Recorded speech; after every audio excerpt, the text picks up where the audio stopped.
MPs and lawyers said the treatment of the globally respected activist and 7 other women activists could meet the threshold for torture under international law.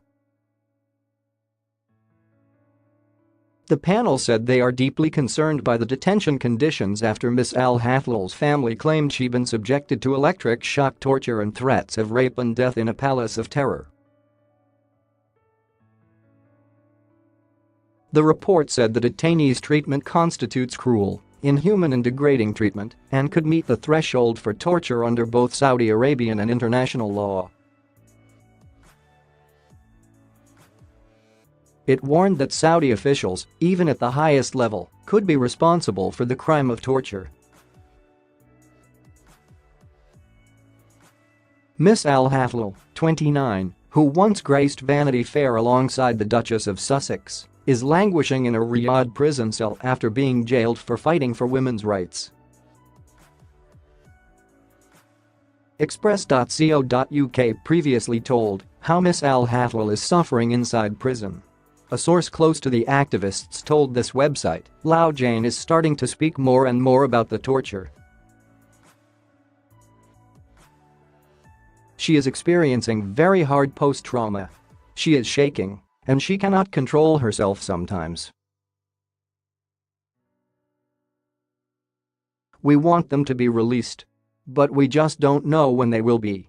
The Saudi kingdom ignored a deadline set by the cross-party panel to provide help in facilitating a visit to the detainees to establish the conditions they are living in. The report noted the Saudi Arabian government does not welcome oversight of the detainees' condition in detention. Miss Al-Hathlil has long battled peacefully to win Saudi women the right to drive and pushed for gender equality. Her campaigning won worldwide recognition and a huge social media following. In October 2016, she joined Meghan Markle, British actress Emma Watson and Canadian Prime Minister Justin Trudeau in Ottawa for One Young World, a philanthropic youth-centered organization. A 2017 photo in Vanity Fair showed Miss Lau Jane, Meghan, and Mary Robinson, the former President of Ireland and poet Fatima Bhutto in front of Ottawa's Parliament Hill. And the future Duchess of Sussex shared a photograph of Miss Lau Jane on her Instagram page. The panel's chair, Crispin Blunt MP, warned Saudi officials could face consequences. He told Sky News, "Our conclusions are stark.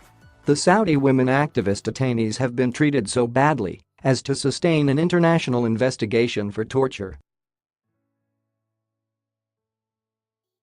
Denied proper access to medical care, legal advice or visits from their families, their solitary confinement and mistreatment are severe enough to meet the international definition of torture." The supervisory chain of command up to the highest levels of Saudi authority would be responsible for this.